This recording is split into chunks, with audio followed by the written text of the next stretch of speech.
Selamat datang di channel Inspirasi di Setiap Langkah. Suatu sore yang hangat, Abu Nawas sedang duduk di sebuah kedai kecil di tepi pasar bersama teman-temannya. Mereka bercakap-cakap sambil tertawa riang, membahas berbagai hal, mulai dari politik, kerajaan, hingga gosip yang sedang beredar. Namun, seperti biasa, di antara canda tawa itu, teman-teman Abu Nawas tak pernah melewatkan kesempatan untuk mencoba membuatnya terjebak dalam tantangan sulit.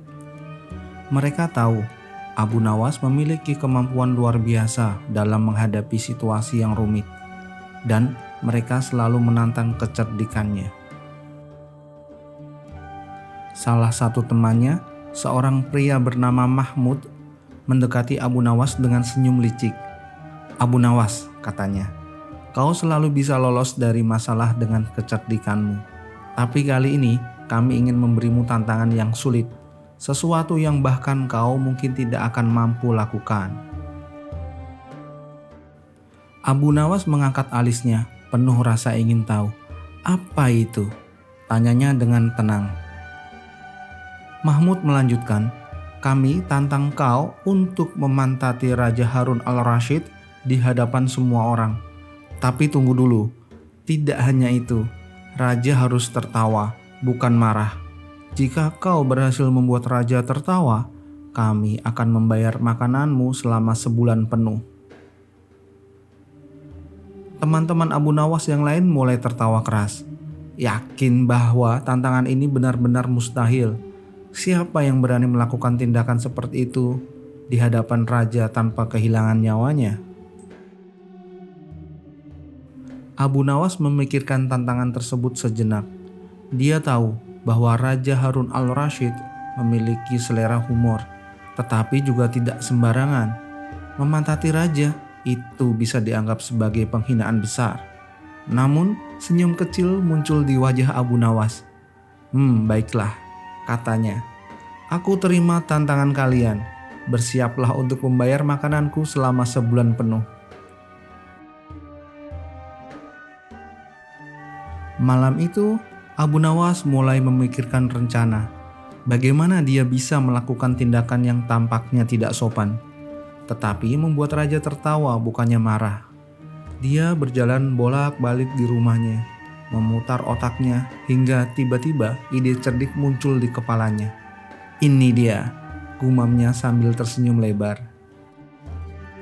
Keesokan harinya, pertemuan besar di istana diadakan oleh Raja Harun al-Rasyid. Semua pejabat, bangsawan, dan orang-orang terhormat diundang untuk hadir. Ruang pertemuan dihias dengan karpet merah yang mewah, menambah kesan megah pada acara tersebut. Abu Nawas juga hadir, tetapi berbeda dengan yang lain. Dia datang dengan rencana rahasianya. Ketika semua undangan duduk rapi di atas karpet, Abu Nawas memilih duduk di bagian paling belakang, langsung di lantai, tidak di atas karpet seperti yang lain. Hal ini segera menarik perhatian banyak orang, dan bisikan-bisikan mulai terdengar di antara para hadirin. Raja Harun al-Rasyid yang sangat mengenal kecerdikan Abu Nawas tentu saja tidak bisa mengabaikan tingkah laku aneh tersebut. Dengan nada bercanda, raja bertanya dari singgasananya, "Abu Nawas, mengapa kau duduk di lantai? Apakah karpet mewah kami tidak cukup baik untukmu?" Ini adalah momen yang ditunggu-tunggu oleh Abu Nawas. Dengan tenang, dia berdiri, berjalan ke tengah ruangan, dan menjawab, "Ampun tuanku, bagaimana hamba bisa duduk di atas karpet sedangkan karpet ini sudah hamba pakai?" Semua orang mulai tampak bingung. Raja sendiri tidak mengerti maksud Abu Nawas, sehingga dia bertanya lagi, "Apa maksudmu dengan itu? Bukankah karpet ini terbentang di sini?" Tanpa ragu, Abu Nawas membalikkan tubuhnya sambil membungkuk. dan menunjukkan bagian belakang celananya yang ternyata terbuat dari potongan karpet yang sama persis dengan karpet istana yang terbentang di ruangan tersebut. "Lihat tuanku," katanya sambil menunjukkan celananya. "Hamba telah menjahit celana ini dari potongan karpet yang sama. Jadi sebenarnya hamba sudah duduk di karpet, hanya saja karpetnya sudah berpindah ke tempat lain." Seketika Raja Harun al-Rasyid tertawa terbahak-bahak. Wajahnya yang awalnya serius berubah menjadi penuh tawa. Semua orang yang hadir di ruangan itu, termasuk para pejabat dan bangsawan, ikut tertawa melihat kecerdikan Abu Nawas. Raja berkata sambil tersenyum, "Abu Nawas, kau memang benar-benar tidak ada duanya."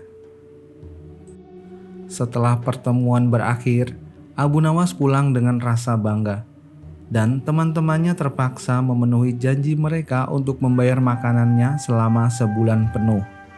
Tantangan yang dianggap mustahil oleh teman-temannya ternyata berhasil diselesaikan dengan gemilang oleh Abu Nawas. Sekali lagi membuktikan bahwa tidak ada masalah yang terlalu sulit bagi kecerdikannya. Kisah ini pun tersebar luas di seluruh negeri, menambah legenda tentang kecerdikan Abu Nawas yang selalu bisa menyelesaikan tantangan dengan cara yang tak terduga. Kalau kamu suka dengan cerita ini, silahkan like, berikan komen kamu, dan subscribe bagi yang belum. Nantikan kisah seru lainnya yang penuh dengan inspirasi. Terima kasih.